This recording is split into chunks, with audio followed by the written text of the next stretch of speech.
If it was my grandfather, I'd have that picture at home. I wouldn't leave it down here. I've been here for 30 years. The picture's been there, hanging right there ever since I've been here. It's never been taken down. It's a real good picture of O.A. Bloxham. He's the one that started Battery Park Fish and Oyster Company.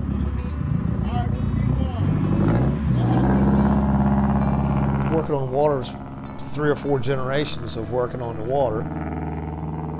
It was nice to come over here and be a part of Battery Park and this community over here. We first come here, we was in the crabbing business, and we was buying hard crabs, by the bushels, and we was trucking them up to Maryland and D.C., places like that, and we did that for a long time.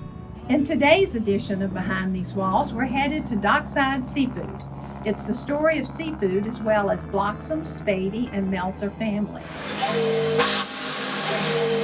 In the late 1800s, with the coming of steamboats to the river, the idea of a town at this spot was revived. Named Battery Park, it soon became a thriving hamlet with 3 general stores, 3 marine railways, 2 blacksmith shops, an oyster packing house, a Baptist church, a schoolhouse, and several builders of small boats. Steamboats stopped off at the wharf 4 times a day picking up freight, especially shad for the northern markets in early spring, and most of the residents worked in the oyster business. The Battery Park Fish and Oyster Company employed over 100 oyster shuckers, and most were African American women. With all those shucked oysters, there was an incredible tonnage of oyster shells. They could shuck 500 bushels in one night. O.A. told me they had over 100 shuckers. There used to be 2 humongous cookers over there. And when they shucked the oysters, they were shucking them on a table, of course, and there was a hole for each shucker. And they would drop the empty shell down in that hole, and there was a conveyor belt underneath of there. And it would go from that conveyor belt over to this lime shed and into the top of those cookers.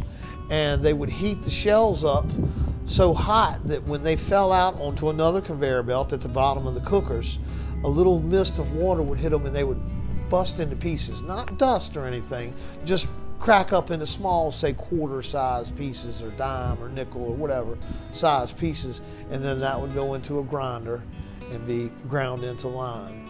O.A. told me that when the spring of this farming season starts in springtime, he said the tractor and trailers would be backed up all the way to the post office waiting to get their lime. O.A. told me he made just as good of money off the lime as he made off the oysters. Lime was used in the making of cement, mortar, bricks, wall plaster, and whitewash. But its main use was fertilizer because it increased the pH and improved water penetration of acidic soils. But after a while they outlawed lime. You can't use lime on fields at all. They say that's what's been a big help to the Chesapeake Bay. My first memories, I was 4 or 5, ran around the business, well, my whole life really. I came back out of the service in college in 1960, so I've been there permanently since 1960. And we made some money at it, but not a whole lot, but enough to keep the business going. And then we got into the oyster business, and when we did, things kind of flourished after that, and we've done real good. Especially working with my dad. I've spent 30 years working with my dad every day. Truly blessed with that. We shucked oysters up until 1986, 87, when we just couldn't get them because MSX had devastated the James River and eventually part of the Chesapeake Bay. And it killed most of the oysters out. And then as time went by, nobody really went out there to check to see what was going on. And finally, when they did, they said, well, the river is full of oysters. And they opened it back up, and everybody's done real good ever since. As the crab business declined, got into the oyster business because the James River started coming back. And there was a few oysters, but just a very, very few. I mean, like, 50 bushels a week or something we'd get, something like that. Now sometimes we get 400 bushels a day. Plenty of oysters in the James River. It's striking now like it was back in the 40s. My father was very scared to buy the oyster ground. It was $1 million is what it was. I knew we could pay it off in just a few years and then it would be ours, you know.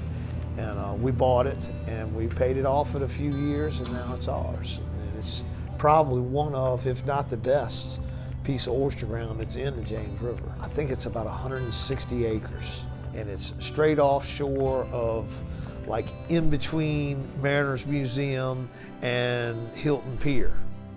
I feel lucky, you know, lucky to have what I have, to have done well, to not have had to work for someone else, to be able to be happy to come to work.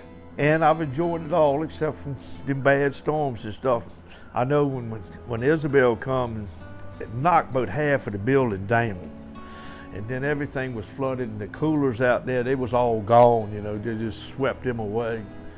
And OA come in, he said, are you gone? I said, do you want me to be gone? He said, no, I don't want you to be gone. I said, well, I'm gonna be here forever then until I retire.